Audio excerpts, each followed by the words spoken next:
Let's talk a little bit more about your personal life, and I want to get Xaviere, if she's around. I'd like to get her in here, and come on in. You're on the spot. Yeah. I'll slide over this way. Come. Okay, so basically, welcome. I didn't see you sitting over there quietly in the back. So, how did you two first meet? Oh, well, I'll go first. Okay, you go first, because we'll see if the story is the same. You just chased me for 3 months. No, I'm kidding. It's a funny story. I think it's only a few people that know the story, right? So there was a horse that she, of course, used to ride by Benno Young's stable, as she was the work rider for Benno. And it was just, it had some problem, that horse, and she rides it all the time. Right, and then I raced the horse, I think 1 or 2 times, but of course with the problem he had then to go back to do the store test. He had to do like dryer trial, but it took him a long time to come ride. Of course, then she got on his back and she started, you know, taking him to the gate and teaching the horse, and of course there was not many jockeys wanted to ride him because of course with his history, and then she got my number from Benno. She said to Benno, said, "Oh, send him the video to show him that, you know, the horse is coming right." Then then she sent me the few video, and then she got the horse right actually. That's amazing. The horse came out and won after that. Then Benno, the one day we were, I think, downstairs or something, and Benno said, "Oh, you see, she fixed the horse, so you should take her out for dinner." So he got us hooked up, and then we went on for dinner, and then it was, the rest is history. That's amazing. Yeah. That's amazing. So is your story the same as his? Pretty much. So we first met. How did we first meet? So it was the international sales, and I was still working for the club. And so we had to help out with the horses, bring them back and forth from the stables after the sales. And here I am with one horse that was pretty wind up. Crazy. And he just kept on rearing up, and one rear up, he just passed his leg over, and I had to let him go. And luckily you were walking towards me, and you caught the horse. And I was like, "Oh, thank you so much." I mean, I've seen you around. I kind of knew who you were, but yeah, we never actually met. I know, it's crazy. And from then on, yeah, we've been friends since. It's amazing. She saved my life that day. I would have been in big trouble if she hadn't caught him. I just happened to be lucky because I was just like, whoa, I'm thinking this thing's not going to run me over. I think no one knows about that. Oh, well, they do now.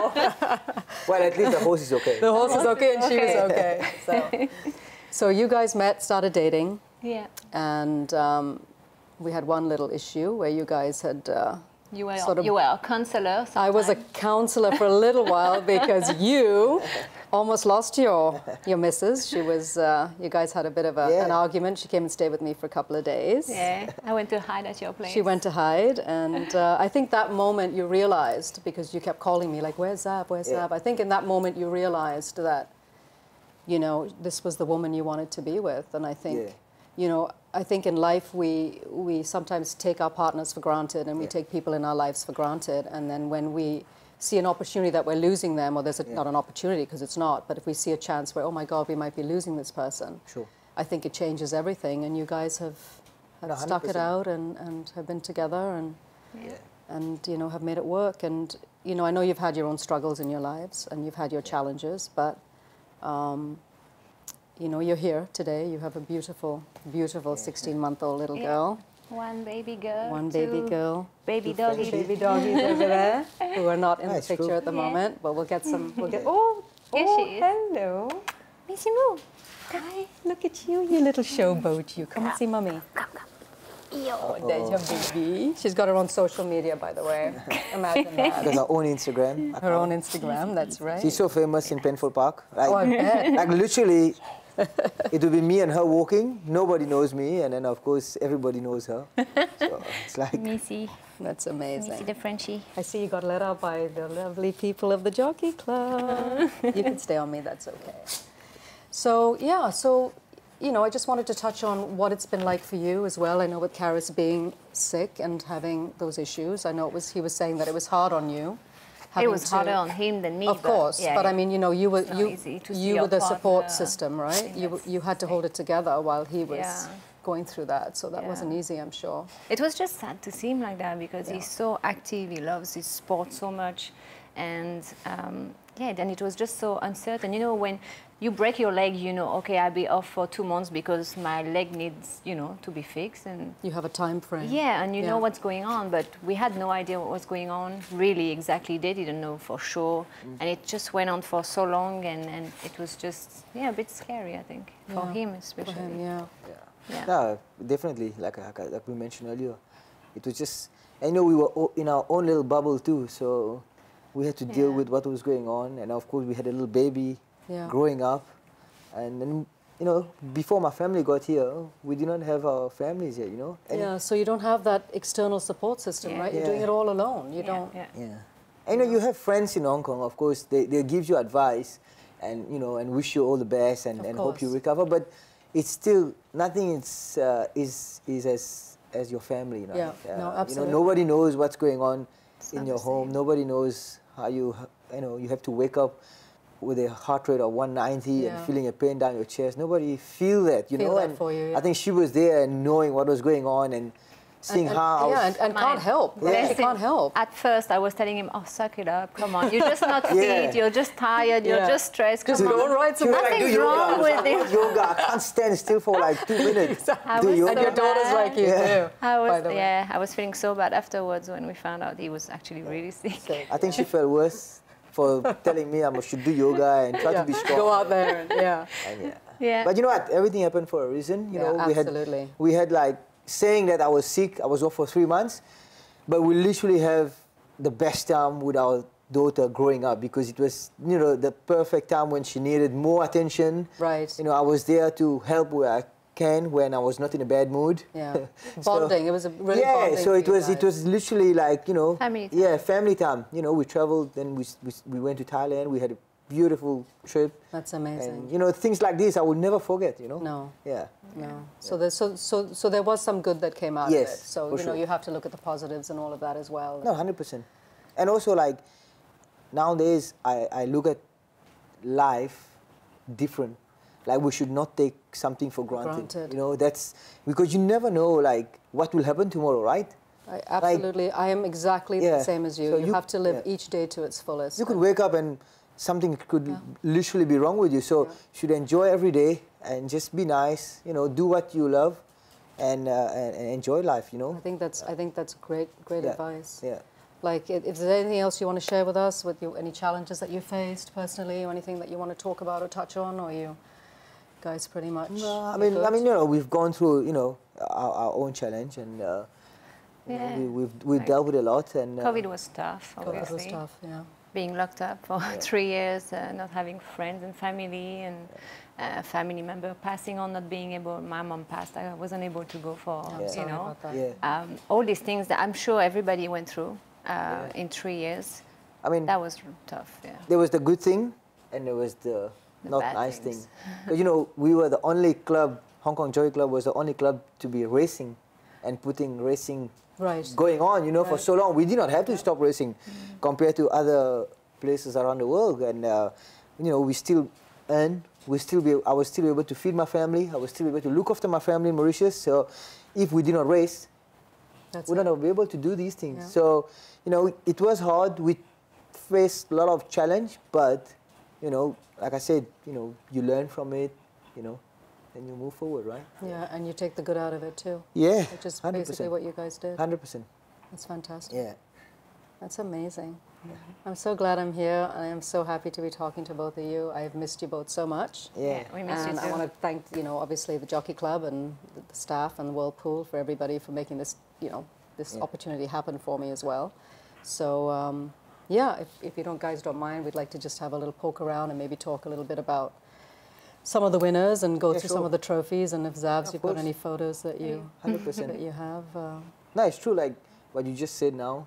I think the racing public and the public outside, they need to know more about the people behind the scenes, you know, they need to. I'm glad you said that. They need to know what's going on, because a lot of people out there, they just think, oh, it's jockeys, just take them, put them on a horse and let them go ride. Yeah, and it's so easy. It's so easy. The lives are so easy. They're spoiled, they're rich, they're, you know, but they don't know what you face every day. That's it, yeah. You know? Same as everyone Same else. as everybody else, right? And you have losses, and you know, your mother passed away, and, you know, your family wasn't here during COVID. You guys couldn't. So, yes, we all went through it, but it doesn't make yours any less or ours any worse. You know what I mean? Like, we all suffered the same. 100%. Right? And just because you're, you know, a jockey in the top 3 or in the top 5 doesn't make it any different or any easier. No, the feelings are the same. The feelings are the same, and the struggles are the same. And But it's nice. It's nice to be able to share our story to you guys, and thanks for coming to our home. My God, and thank you for it's having nice to us share here. our story, of course, to let people, you know like, on our background too, and how we felt, and you know, we are just as normal as everybody, and and you've worked hard to get here, because I was talking to Zav earlier, and asked how she got into horses, and her story is fascinating too. I mean, she was young. You want to tell me a little bit about that? Just how you sort of got into it? Yeah, just riding. No one in my family is into horses. Nobody rides, and I just started riding ponies. I just love horses. First time I tried to ride ponies, I just was love at first sight, and just kept on going. And then one racehorse owner bought the equestrian club where I used to ride, and I was very sad because I couldn't ride anymore. And then he was looking for people to ride his horses for rehabilitation, and then I got to know people in racing, and they say, oh, you should try and go to the jockey school in France, which I did. I rode a little bit in flat and jumps. And then I started traveling. I went to Newmarket 4 years. I did Qatar 1 year, Dubai 7 years, America 6 months. I traveled 7 years. Yeah, that's a long time. Yeah, and I was riding a very good Arabian horse that took me to Turkey, England, Spain, Italy. I mean, you won Group 1 races in everywhere in the world. It was amazing. That's incredible. So yeah. And how did you end up here? I was a little bit fed up with Dubai, you know, it's always the same thing, it's a bubble too. I just wanted something different, and of course Hong Kong racing is one of the best racing jurisdiction in the world, right? Absolutely. Best horses. Absolutely. So I thought, let me just send my CV, and they just called me straight away. Yeah, that's amazing. I was a bit surprised, and I got the job, and yeah. And I came here. That was 9 years ago. And now look. History. Now look where you are. Yeah, crazy. That's amazing. Yeah. It's a great story. It is a great story. I mean, you never know, like. That's the thing. I mean, you look at her and you think, oh, this tall, beautiful blonde lady, and she just walks in, and you guys are married and you have these kids. It's like, no, she worked her butt off to get where she is as well. Like, you know, right through the ranks in different countries, and it's a great way to travel too. So for you know, do you guys have any advice for the younger generation that now wants to get into either riding for track work, or you know, just get into racing? Like, is there any advice that you have for the younger generation? I would say if it's their passion, do it. If they love the horses, do it. If not, I think it's hard, because it's a hard job. Right. But then if you really love the horses and you really love riding, it's amazing. And then it can take you to a lot of places. You meet a lot of different people. I mean, you can travel. You make money doing what you love. It's amazing. I always used to think I was very lucky. So many people go to work every day and they hate their job, you know? So, yeah. It's good advice. If they do love horses and racing, do it. Do it. Yeah. That's great. Totally, Yeah. Because you both sort of started very young. So almost like similar paths in a way. Like, you know, you stepped away from family relatively young. You very young, but... very young, Yeah, and both your paths crossed. And, you know, it's a sport, like, also, like, for me, especially being a jockey, it's not, you know, you go in the office and you sit down. It's literally, I know you work in the office and all these, but he couldn't. I mean, no way. He can't sit still. He's lucky he's sitting here for this long. I mean, to be successful as a jockey, I think it lots of hard work, lots of discipline. You know, right. you gotta put 110%. You can't just say, oh, it's dedication. Yeah, you gotta keep pushing. You know, I think last season, or how many seasons I've been here now, you go through losing more than winning. But you still have to get up in the morning. You still have to keep pushing, you know, because if you just, you know, take the losing and the bad comments that people made about you or whatever, you take that into your heart, it will just bring you down.